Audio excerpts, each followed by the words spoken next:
Good morning, this is Gary Garcia Snyder here on this fine Tuesday here in January.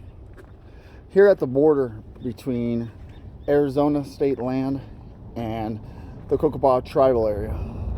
This is the United States side, just walking on the side behind the border wall, which is actually still in the United States.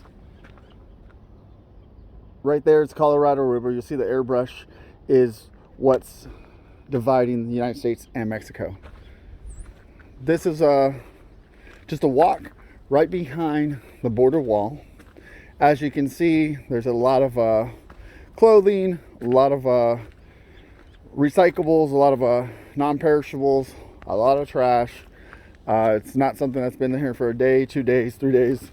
It's a variety of days combined. We do the border cleanup once in a while, every 2 weeks, and we try to clean this up as much as we can, but yet with the amount of people crossing, it seems like a never-ending issue.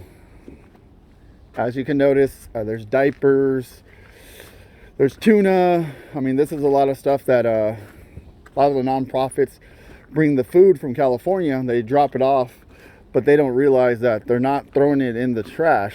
They're throwing it back into our land. That could be agriculture, could be the wildlife, the river. I mean, it's a devastation for our ecosystem and also our farming, because this gets cultivated into the agriculture, which now is deemed non-perishable to eat. Also, it's considered contaminated. So this video isn't to showcase the negative. This video is to showcase what we need to do. We have to take care of this. This is something that Yuma's never had before, and it needs to be taken care of as soon as possible. I mean, there's beer, there's condoms, there's diapers, there's Kotex, there's pads. I mean, you name it, you'll find it. You know, this is unfortunate. Luckily now, after doing some border patrol cleanups and the County of Yuma emergency funds, they put some sanatorials and a commercial trash can. But unfortunately, that trash can is full. After every 2 days, it's full and dumped, and it can't keep up with the demand. You would need 7 of the commercial trash cans here to even keep up with the demand on a 3-day period.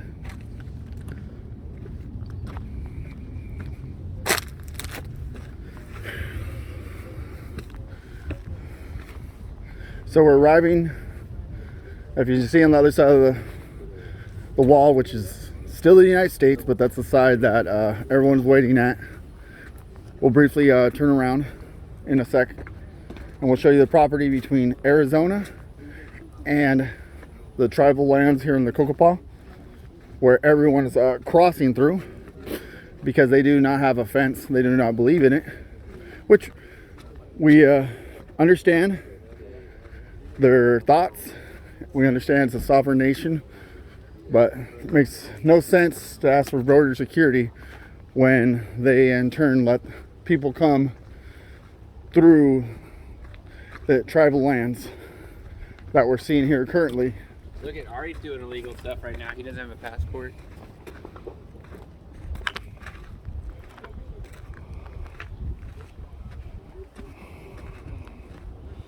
So right here is now considered Cocopah Indian tribe.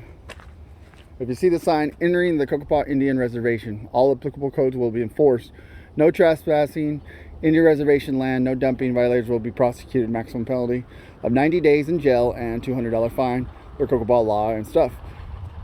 People are crossing illegally, and the tribe itself is pushing them over here towards Arizona, so they don't have to deal with it.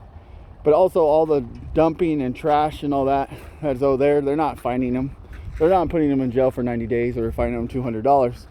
But yet they're fining American citizens that walk onto the Cocopah tribe $200, or asking them to get out of their sovereign land, which is understandable, but it's a miraculously that they don't say nothing of the ones breaking the laws and then sending them into the United States, which is Arizona, which is breaking the law as well. So I think the tribe needs to be held accountable as well to that aspect. You know, they're coming illegally through your property and you're sending them to the Arizona property, which is a community of Yuma County. If you notice here, there's a lot of people from Venezuela, Cuba, India, Haiti.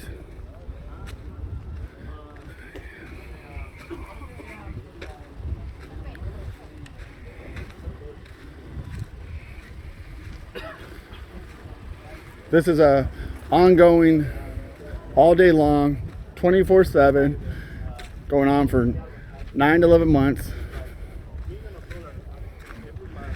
You see the burning right here? There's clothing. Gentleman's picking up trash that's thrown in the bathroom. Buenos días.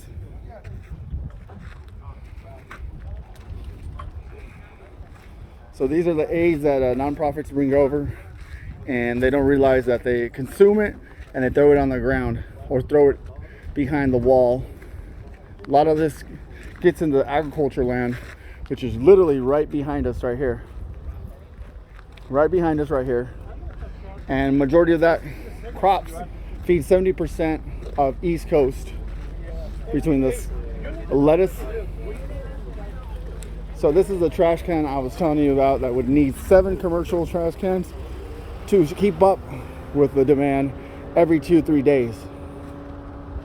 You see backpacks, you see clothes, you see a lot of stuff that they bring extra that they don't realize that they can't take on into the Border Patrol vehicles because there's so many people, there's not enough room. It's not a transport service.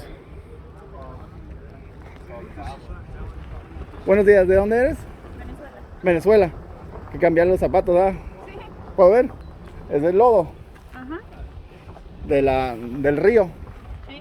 All right, so this lady right here from Venezuela, changing her shoes because she crossed the river and putting on a new pair of shoes. So once again, this is Gary Garcia Snyder running for state senate. I'm fulfilling the gap because the gap itself is open. But when you have someone here reporting live, no fake news, just truth of the matter, what we need here in Yuma County, and it's not just Yuma, the great state of Arizona and the nation, because they come right here, through here, and spread out, divide throughout the United States. A lot of them are documented with permission now that they came in illegally, and some of them don't even get their documents, and they just go throughout the whole nation. You know, the security purposes is there, it's very big. And if you notice, there's people walking across right now. Right now, just crossed into the tribal lands and coming over here to Arizona. These two right here just showed up, the last two of the line, walking into the United States.